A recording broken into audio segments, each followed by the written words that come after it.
Bonjour Big Boss, par rapport à un mot de la fête par rapport à Martin. Bon, Martin, ça fait très mal. C'est qui homme social, il trop. Oui. Mais Atiki Bissobo est donc vraiment. Et ça perd pour nous Martin Kanda. Voilà.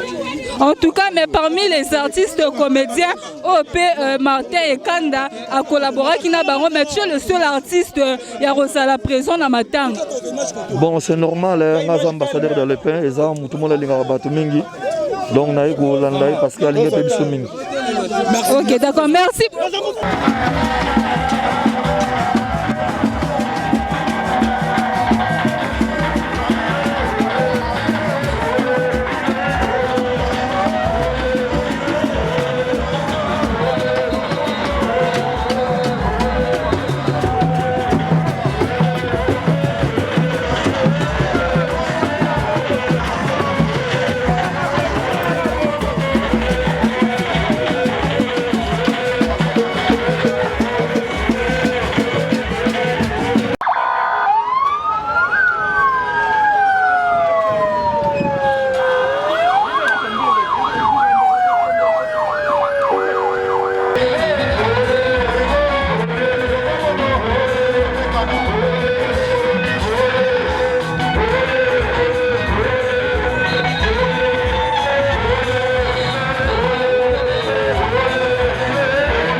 Chers internautes, voilà, comprenez que Toza déjà en direct la morgue à ces conteneurs par rapport à Matang, à Martin et Kanda, au Azala qui peut l'un des handicapés, au à Pesa qui peut ba initiative et belé nakati à Congo Kinshasa, au Toebeke Martin et Kanda, donc Abunda qui vraiment pour la éducation.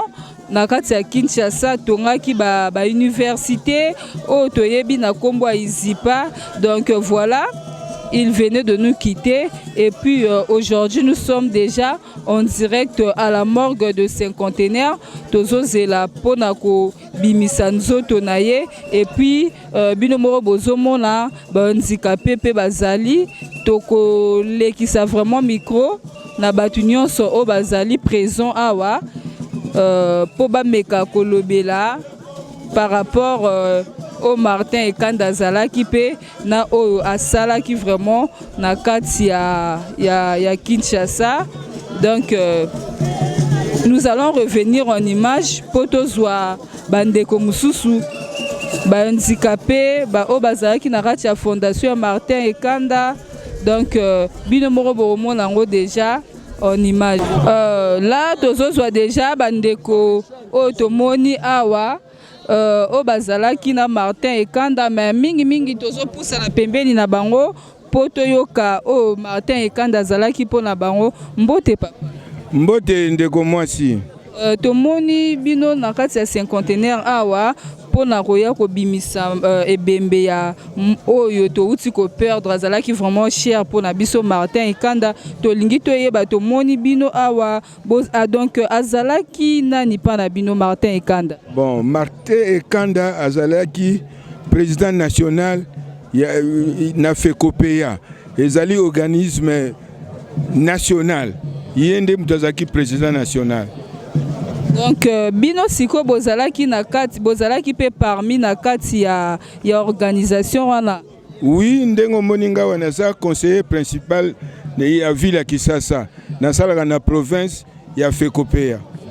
Siko tolingi toyeba babiloko nini o Martin Ekanda apportaki ya malamu tant que azalaki vraiment personnalité moko ya munene tolingi toyeba ba bien fait o ya contribuer ki penza o boza vraiment reconnaissant. Bon, d'abord na association yende mutu atiaki biso na fonction publique pour to bandozo ba salaire lokola moto nyonso tout. Et puis en tout cas nazana makambo ebele akoloba te Martin Ekanda pona biso kaka bandicapé te aza mutu moko asali makambo minene awa na Congo azali na ba institut supérieur donc oyo moto liboso abanda koyokosa bato informatique eza ye. Oui. Donc pour Nabino vraiment Martin Ekanda a pensé qui vraiment sens na ba handicapé pour ezan la bibabisi ka mususu ba mona ka ba handicapé baza ba inapte baza ba incompétent pour ba retenir bino na ba société il y a beaucoup de gens au ba dutaranango mais Martin Ekanda vu que yemoko azala ki bosseur il était vraiment très intelligent donc on doit se le dire ya ngwana pe a reconnaîtra ki ba valeur na bino ya ngwana pe a koma ki ko engager bino. Oui, Ekanda d'abord, handicapé physique, azali une personne entière. Moto lokola batonio surtout. Oyo akanisaka makamone wa linga okanisa et ali bozo banaye. Parce que moto, azali kaka moto. Bon moto azali teke pona makolo bukana to miso kufa. Bon moto azali réflexion moto makanisia moto. C'est ça. Ok, d'accord, merci beaucoup. Tozo continue toujours baza ebele tolingi tozoape susu papa na biso oaza a mbote papa. Mbote maman.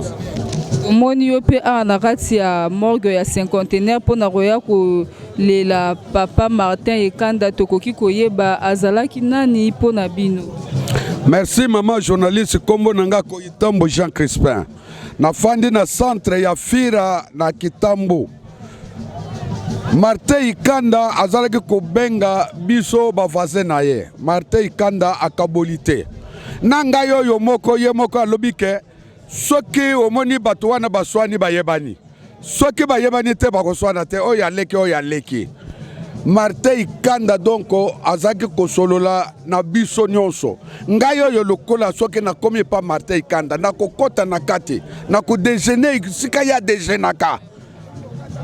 Donc Martin Ekanda azalaki kotala ke oyo boyi te naza na musala moko te naza représentant ya centre ya Kitambo mais nazo déjeuner na Ekanda sika moko donc Martin Ekanda kabula kite yango wana naza na souci makasi pona lelo donc président Sindanu akunda muninga na ye po Sindanu wana na tango Mobutu azalaki ministre ya affaires sociales na presse oyo mama Irene azali aninga akunda muninga na ye avec honneur na Sundanu nga nazwaki masini ya changer ayebisinga na sengi ye machine na sali audience alobi kende kozwa facture pour format na kena zwi facture pour format na ye nango donc tango na ye nango basombela kenga machine na changer na ville ya Kinshasa donc akunda muninga na ye avec honneur. Merci beaucoup. Ok, merci beaucoup papa. Continuez toujours que tozo tambusaka ba micro tozo zwaka ba vie ya batu ba responsable mususu pe ba koloba. Oui papa, mbote papa. Mbote maman. Kombo nani? Kombo nanga Mpongo Ekombo Floribert. To moni ope awa na kati ya morgue pona roya robimisa bembe ya papa Martin Ekanda pona okoki koloba liloba nini ba souvenir pona Martin Ekanda. Bon, soki omoni moto ye kotala na tango apasi lobake likambo ezalaki na kati. Soki likambo ezalaki te akobeta kara. Ngai na ye awa puisque nazalaki na ngai ka mutu pamba. Tata na ngai na mama na ngai batangisanga me nazwa musala na maboko ya tata na ngai na mama na ngai te. Grâce na Martin Ekanda nde lelo naza président communal ya Lingwa la Mobimba ya ba personne vivant avec handicap. Yango nde pesinga mo ifo na ko rendre dernier na ko boka eliso asuka poto komona na kana elisu te. Siko ndenge Martin Ekanda aza lisusu te, est-ce que boza lisusu n'espoir que borozwa ka mutu moro boye o akozala lokola ye wa kopesa bino ba valeur o ya azala kopesa bino azalaki mutu munene vivant avec handicap ma abundaki pe na ba effort na ye eloro nini o boroki koloba pona bon eloko ezali kaka Nzamba otindela biso po Nzamba atikaka bana na ete Nzamba kotindela biso moto mosu bakonzi bazali bakoya tokosa élection topona moto mosusu ya aza pe na motema lokola Papa Ekanda asangisaki biso aboyaki ata mutu moko te ata pe ba catégorie ya handicapé te tina ba valide ndenge ezali nde yango wana. Ok, d'accord, merci beaucoup. Chers internautes.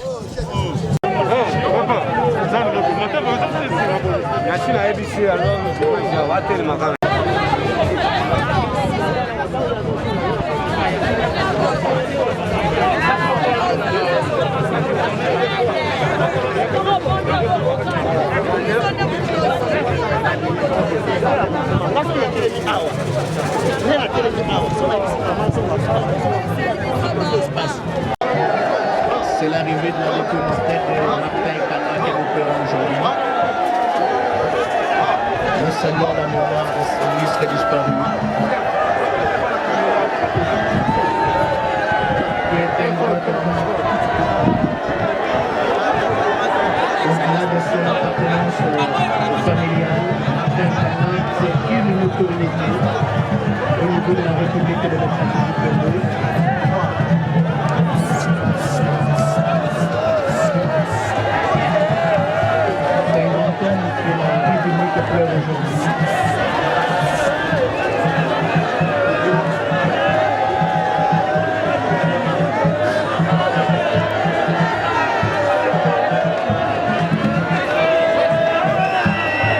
Merci.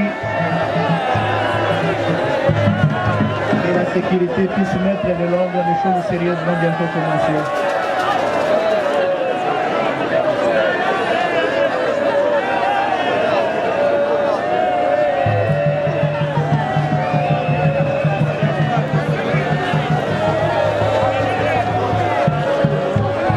Merci, vous pouvez vous mettre sur le plan.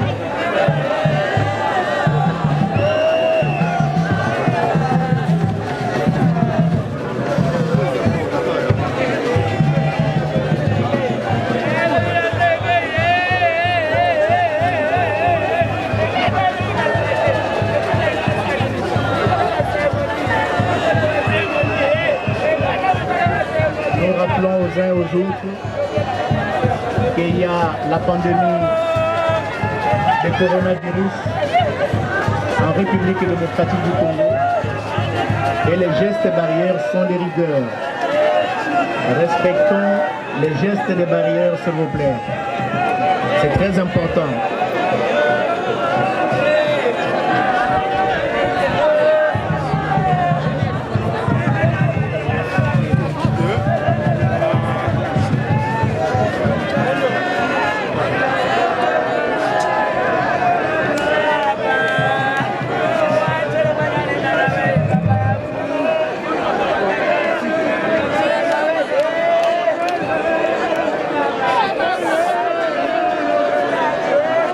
Excellences, membres du gouvernement,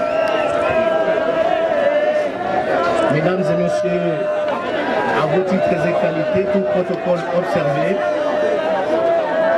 la famille Ekanda est ravie de vous avoir nombreux ici. Tomoni bino na ordre ya classement et puis boyo kolela Papa Martin Ekanda tokoki koyeba azalaki nani pona bi. Bon, Papa Ekanda azala mutu munene na biso pona ba handicapé. Azali président national ya ba personnes handicapées na Congo awo. Et puis azali responsable ya école za Izipa ya informatique. Donc biso tozana mawami koleka parce que ye Papa Ekanda abanda ko soutenir biso pona bana na biso na ba classe gratuit. On a foutu le côté bana ba tanga na université pona yi. Et puis l'association Abisso a contribué belé, il a biso ba fauteuil. Donc ba souvenir à présent quand des belé, ils en a montré à sali ça na marque belé. Donc soko tuni moko na moko azana souvenir pa papa Ekanda. Siko yo ozalaki na rôle nini na kati ya association? Bon nga na kati ya association nazali président communal. Parce que na kati ya structure na biso président Ekanda azaki président national, tozana président provincial, après tozana ba communal. Donc nga nazali président communal ya commune ya Kasavubu. Merci beaucoup tozwi pe mama tomoni yo na matango ye kolela papa toyeki koyeba ba souvenir oyo papa atiki pona bino. Mama journaliste so moni nga mama na ye penza na mitungisia pona koya na matanga oyo eza penza likambo munene po papa oyo akufi oyo alali azalaki mutu munene na kati na biso, azalaki pe mutu oyo asunga biso. Bon, ya mibale nga na ye penza na za mama promotrice ya école. Promotrice ya école. Promotrice ya école ngai na limité na avenue El Congo numéro 48. Aidanga mingi. Nazaki na bâtiment moko ezalaki bien te. Papa Ekanda ayeko tongelanga bâtiment. Apesi baba. Asali nyonso ya malamu école na ngai eza na ba norme nyonso na mbongo na ye moko. Ango wana banda moko ya kufaki ngai na miyeba ki sute tango na yokaki yango na piqué crise. Ngai école na ngai za liboso ngai ndako na ngai za na sima na lamuka ki wana na so ba le animenga so na lamuki natalika na fugo rideau natalika miro wana ya école nde na ya wana ina makasi na tako mona eboye po eloko wana elongwa azala ba souvenir ya minene ya zalaki soko ke ko poser problème na yo et pas na ye ako résoudre yango na noki azaki mutu minene na kati na biso ba na biso mutu apesi biso valeur ye wana que so mutu atali amoni handicapé ozolekana akopesa exemple ya Ekanda wana yo zui valeur lokola nga mama na bino. Baoba congolais, vous êtes un grand baoba africain, vous êtes un grand baoba international. Oui Ekanda, vous êtes un grand ingénieur, je vous ai connu comme ça. Vous êtes un informateur, vous êtes un ingénieur en informatique. Je discours Ekanda pour dire que ce moment est grand et que vous êtes icône. Qui a jamais icône, qui a jamais restera gravé dans nos cœurs. Ekanda, vous êtes fondateur, directeur, président général de l'ISIPA. Ekanda, c'est vous, le président de la Fédération congolaise de personnes vivant avec handicap. C'est vous, Ekanda, le président de la Ligue congolaise pour la défense des droits des personnes vivant avec handicap. Mais c'est vous, je vous le dis, celui. Il est membre de commission économique, sociale et culturelle de l'Union africaine. Ekanda, je suis en train de discourir. Je discours pour vous dire, pour ne pas oublier, pour dire à l'opinion que vous êtes conseiller principal chargé de l'informatique et que vous êtes comme nous ambassadeur de la paix. Ekanda, vous êtes enfin ingénieur conseil de Pierre Abrobe en Belgique. Ekanda, vous êtes décoré de l'Ordre national Léopard et aussi de nombreux titres honorifiques. Ekanda, regardez. Ekanda, regardez, vous êtes là, regardez. Regardez comment nous sommes tous ici. Regardez-nous. Vous voyez notre œil. L'œil de Madame Ekanda, l'œil des enfants. Vous voyez nos larmes chaudes. Vous voyez ces foules folles, proches, aux sentiments attachants. Nous voulons vous dire à ce moment, Ekanda, nous voulons vous dire et vous montrer nos douleurs éprouvantes. Nous te saluons, toi messager céleste. Nous te saluons, toi porte-flambeau de l'immortel. Nous te saluons pour te dire que ta mort n'est pas une lésion, ta mort n'est pas une mutilation, ta mort n'est pas une dislocation. Nous voulons te dire, comme tu as toujours l'habitude de le dire, que ton handicap, mon ami, pour toi, ne pouvait pas t'empêcher de faire de grandes choses. Ton handicap ne pouvait pas t'empêcher de faire de grandes choses. Et Kanda, au revoir. Ta mort n'est pas lésion, ta mort n'est pas dislocation, ta mort est une vie. Car si personne ne meurt, personne ne peut grandir. Ce n'est pas un au revoir. Nous allons nous rencontrer dans notre mémoire. Merci. Au revoir.